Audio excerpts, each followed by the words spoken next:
Hello दोस्तों, मैं हूं दिनेश की ओर आप सबका स्वागत है न्यूज़ टाइम में। Angela Merkel, the mercurial lady of 21st century from Germany chancellor, उन्होंने अब अलविदा कहने का निश्चय किया है राजनीति को। अब उनकी जगह शोज़ नए चांसलर बन रहे हैं। जाते हुए उनका एक मैसेज बहुत क्लियर था। मैंने एक अलग से प्रोग्राम भी किया हुआ है पूरा का पूरा, जो उनकी पर्सनालिटी के ऊपर एक टॉक शो है केतन शुक्ला जी के साथ में, आप लोग देख सकते हैं उसको। जाने से पहले उन्होंने कहा कि our democracy also lives from the fact that wherever the hatred and violence are seen as a legitimate means of pursuing one's interest, our tolerance as a Democrats has to find its limit। बहुत बड़ी बात की, और जो headlines हैं वो ये है कि डोंट टॉलरेट हेट। यहाँ पर आप देखेंगे डोंट टॉलरेट हेट। ये मैसेज पूरी दुनिया के लिए है।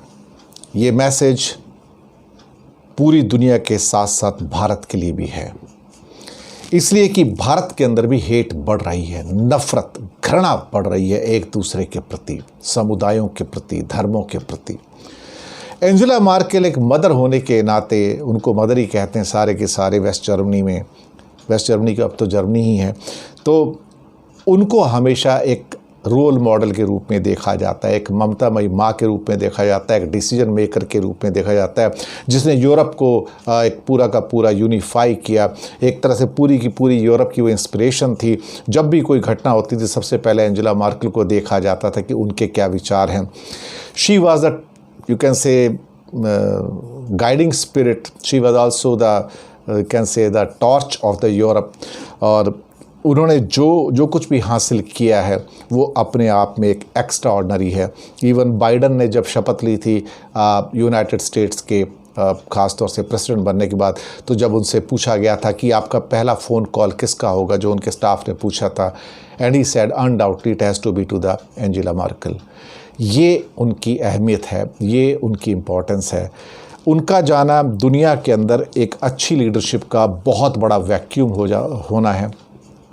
बहुत सेंसिबल लेडी और बहुत बड़ा विजन था उनका, कमिटमेंट बहुत हाई था, ऑनेस्टी इतनी ज़्यादा, और हेट को बर्दाश्त नहीं करती थी। कोई किसी से हेट करे उन्हें बर्दाश्त नहीं होता था। वो प्रेम की और सौहार्द की और एक तरह से कोऑर्डिनेशन की, कि there should be love among the people all over the world, वो उसकी बहुत सपोर्टर थी।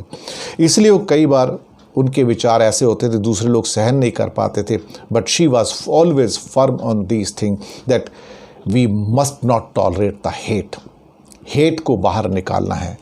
और मैं समझता हूँ कि उनका ये मैसेज हम भारतीयों के लिए भी है, बल्कि दुनिया के हर देश में हर व्यक्ति के लिए, अपनी हेट मत कीजिए किसी से, क्योंकि हेट्रेड अगर आती है तो फिर उसके बाद आपके बचने का चांस नहीं है, सुधरने का चांस नहीं है। धन्यवाद।